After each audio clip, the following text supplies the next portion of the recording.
Welcome to Friday Movie Recaps. Today I'll be explaining a movie titled Prodigal Daughters, a Victor Opala movie, directed and produced by him. If you're new joining us, may I urge you to please subscribe, like and share this video. Thank you. This movie's original length is 1 hour 38 minutes and 27 seconds. But as I will always say, Friday Movie Recaps is here to shorten everything to the minimest possible. Sit back and relax as we take you on this tour. Okay. This movie is about a church deaconess, Deaconess Esther, and her 3 daughters, Doris, Agatha, and Vivian. Deaconess Esther is fighting over the shame Agatha and Doris have brought to her and her family. Her first 2 daughters, Doris and Agatha, have both had children out of wedlock. Their mother's continuous attack on their shameful acts have led them to staying away from her for a long time, as they were living in a different apartment, apart from Vivian, who was still staying with their parents. The movie began with her husband, Mr. Julius, waking up in the middle of the night only to notice his wife wasn't by his side and wasn't at the washroom either. He goes to the living room to meet her, crying silently. When asked what it was, she says she is fine. Vivian comes out of her room to also know what the problem could be, but she sends her back to her room, insisting she is fine. In the morning, Vivian at work calls Doris on phone to tell her how their mother was crying all through the night without saying what it is, denying her rest after a stressful day at work. She says she hopes not to repeat itself again, so Doris should try to call her and find out what it was. Doris accepted to do so. Later, while she was with Agatha, she calls their dad, asking him to please get the phone to Mom, as she haven't been picking her own calls. He goes to the kitchen to meet his wife, handing the phone to her to speak with their daughters. But she wants him to take the phone away, else she will mistakenly smash the phone on the floor, as she doesn't want to talk to them. Mr. Julius tries to cover up his wife by rather telling his daughters that their mother is busy. But Doris says, no need for that, they already overheard everything, but that they only called to make sure they are fine. At work, Vivian is ready to leave for home. Her co-worker, Richard, offered to drop her off, but she says no, her cab driver is already here. She leaves to the cab and they set for home. Julius speaks to his wife that she cannot stay angry with her children forever. She replies that she can, since they have decided to bring nothing but shame and reproach to the family. Vivian's cab reaches home, but she already had fallen asleep.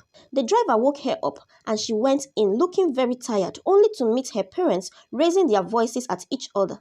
Her father reports to her that her mother has said she is going to publicly disown her 2 sisters on newspaper.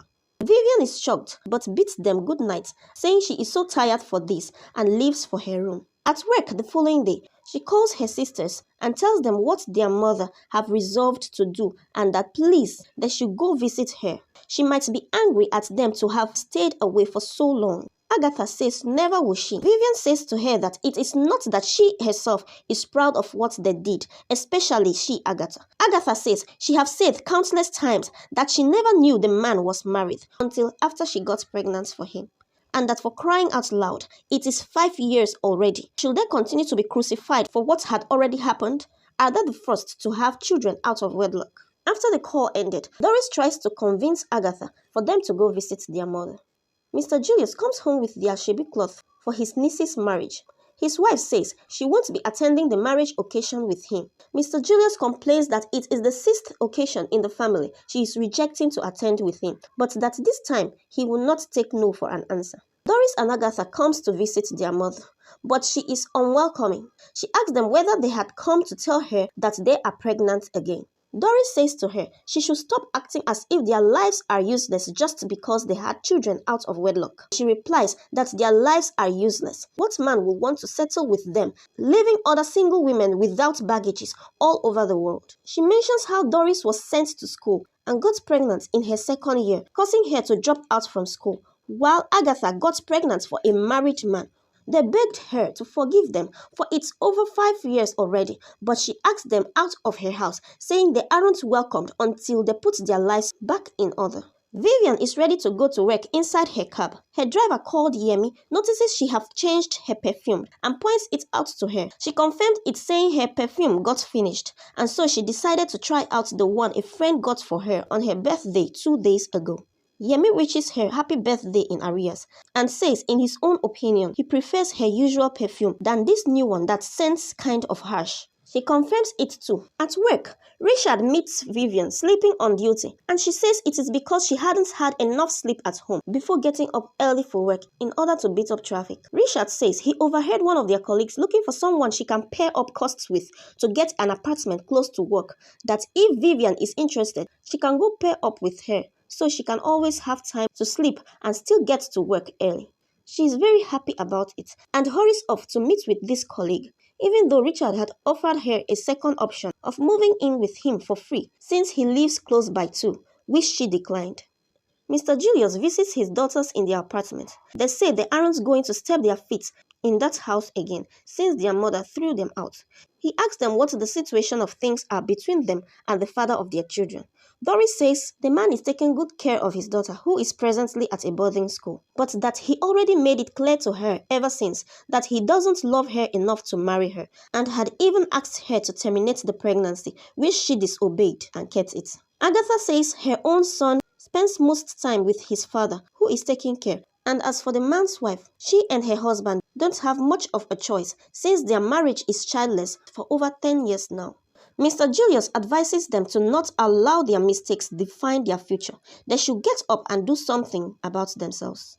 At home, he asks his wife, Esther, why she hasn't sewn her asoebi for the marriage, but she still insists she isn't going for any function, except he would tie her with a rope and drag her along. Yemi drives Vivian home, and she has fallen asleep before they could reach home as usual. Yemi decides to use that opportunity to slide a new perfume into her bag before waking her up to go in. She comes in to meet her parents, shouting at each other again. She goes to speak to her mom, but she sends her out of her room. While she was later going through her bag, she sees the perfume and wonders where it is from. In the morning, during breakfast, she tells her parents that she and her colleague at work are looking for a place closer to work to both rent in order to reduce their stress and transportation costs. But her mom says it's only marriage that is her ticket to leaving the house, for she is their last hope to redeem them from the shame her sisters have brought upon the house. And so she will take no chances with her, so she doesn't end up like her sisters. Vivian asks Richard on phone if he is the one that slid a perfume into her bag, but he says no. When she entered her cab, the driver confesses he is the one and that it is just a birthday gift for her. She appreciates it. Mr. Julius tries to convince his wife to consider Vivian's reasons for needing this separate apartment, but she won't accept, saying at least staying in the house with them will instill caution, fear, and the need to be careful in her. She says at least she should get a man, engage her first. They ended up blaming each other for how their other daughters turned out. Vivian is not happy about her parents' decision, saying they are now punishing her for the sins of her sisters. She visits her sisters and begs them to go talk to their parents to let her move out of the house closer to her work, because the criteria given to her isn't going to work, as she is not even seeing any man at the moment, considering what her sisters has gone through in the hands of men. Her sisters are surprised at her and tells her not to live in fear of their mistakes, for there are good guys out there. Vivian tells Yemi that her sister Doris needs a cab driver for an errand, and so will be calling him the following day, as she had already given her his number. Yemi offers to take her out after work on a date, for them to know themselves better than just a driver and a client. But Vivian sees it as an insult and disrespect towards her, his employer. She says she can return the perfume gift if that is what it is all about. Yemi feels hurt and apologizes, saying she shouldn't bother, it was just a harmless gift. Vivian asks Richard to please fake being her boyfriend, just to get her parents' permission to move out of the house. After some questions, Richard accepted to do it. Later, Yemi comes to pick Vivian, and she says she wasn't expecting him to come after what happened in the morning. But he says it is his business, and he also understands she doesn't want to mix business with pleasure. She thanked him for understanding, and they left. Richard and Vivian are both so tensed as they wait in the living room for her parents to join them. But Richard is more tensed as Vivian's mother throws him questions, directly looking at him without blinking. She finally asks when his parents are coming to see them for her marriage rites. They say it will be soon. After the tense interview, Richard complains he has never been so nervous in his life, that her mother is very strict. He says with her, she will need more than just a fake boyfriend to get out of that house. Vivian tells Agatha the stunt she pulled, and Agatha laughed over it. She tells her since she have started, they might just pull through it till she gets her desired result. Vivian gives Richard an engagement ring, saying he should use it and plan an engagement surprise for her. Richard thinks this is way too much, but Vivian says she is desperate to leave the house. Richard meets Vivian's parents and tells them that his parents are out of the country and will be back in about 3 months' time, so they can't meet with them for now as they demanded. Secondly, he says he wants to make a surprise marriage proposal for Vivian and will need their maximum support and keep it a secret from Vivian. Vivian's mother says that is such a waste of time, but her husband calms her down saying it is okay. She couldn't keep the secret to herself, so she spilled it out to Vivian. Vivian uses the opportunity to ask her mother if she can finally move into her apartment, but she still refuses, saying she should wait for the marriage at once before moving straight to her husband's house. Vivian says how could she wait for a marriage they aren't sure will hold soon. This hits her mother as she gets up to go call Richard not to propose at all if he isn't ready for marriage soon. Vivian is frustrated. Agatha visits Vivian in her office to get idea from her as an investment banker on what business she should do with 10 million naira, which her baby's father have given her to pay her off so she can stay as far as possible. After she leaves the office, Richard rushes in to ask her who that was. She replies that it is her immediate elder sister. Richard is awed, saying she doesn't even look like she already have a child. He says he is in love with her already, that Vivian should please hook them up. But Vivian says he shouldn't even think of it with her elder sister. Richard, seeing how angry Vivian was getting, said to her he was only joking. Deaconess Esther is on her knees, praying for Agatha and Doris that God should grant them wisdom to right their wrongs. Vivian comes in and joins her in the prayers. Soon Esther prays for Richard and Vivian that they will have a happy home, that Richard will be her son-in-law. Vivian is no more comfortable with the prayers, and so she gets up and leaves. Doris is on phone with Yemi, and they are both flowing well in their conversation. Agatha is surprised at her, and so after the call ended, she asks her who that could be she is already seeing and didn't let her know. Doris says she just needed to be sure of him before introducing him to the family, since she have disappointed the family before. Agatha is very happy for her. Vivian asks why mom isn't eating with them. Her dad says that is because she's fasting and praying for her marriage with Richard to happen soon enough. He further asks her when Richard's parents will be coming back to the country, but Vivian opens up to him that it has all been lies. At that moment, her mom walks in and asks whatever she means by that, saying Richard even proposed to her in front of them. But she tells them the proposal was all part of the plan for her to receive their blessings in order to move out of the house. Her mother breaks down in tears. Her father says he is disappointed in her, to say the least. Vivian goes to visit Doris and meets Yemi there. She asks him what he is doing there. He replies visiting Doris and will allow Doris to do the explanation. Doris comes in and was welcomed with the question from Vivian, "What is my cab driver doing visiting you?" Doris got to recall how it all started, how Vivian had recommended Yemi to her as a careful driver, how she and Yemi got talking on their way, how they ended up going to have a drink together, how when she asked, he had told her he is a graduate of economics, worked in a bank for a few years before quitting to start his business, now a CEO of a transportation company, owning 2 luxurious buses, 6 private cars he uses for the cab business, and how he drives the cab to get first-hand knowledge about the business, as advised by his father, so he cannot be ripped off by his drivers. Doris was overwhelmed, though she says everything now makes sense, that he was so gentlemanly, well-groomed, and too polite. It was now time for Doris to tell about herself. She started by saying she is a single mother. She says it's good he knows about it on time. Back to present, Doris says she and Yemi are now dating. Vivian asks Yemi to please give her and her sister time together alone, and so Yemi excuses himself and leaves. Vivian asks Doris if Yemi hadn't told her that he asked her out before. Yes, Doris replied, adding that he told her that Vivian refused to go get a drink with him. Vivian says because she thought he was just a cab driver. Well, Doris says she as well thought so, yet went to have the drink with him, which made her know he wasn't just a cab driver.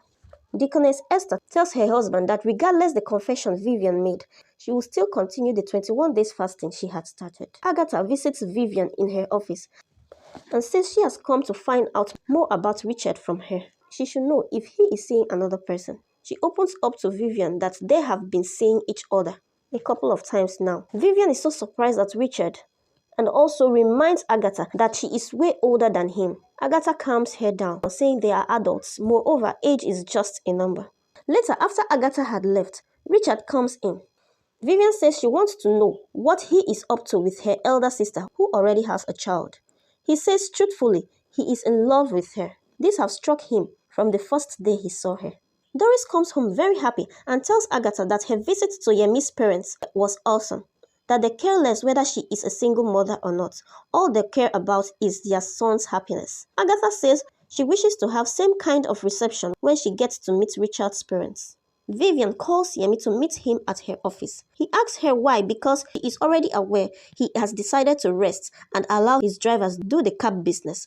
But she says it is something else he will have to find out when he comes. He eventually arrived and Vivian began to flirt with him and asked him why he abandoned her and left for her sister, knowing he liked her first. She even apologizes for pushing him away before and says they can go get that drink he requested before.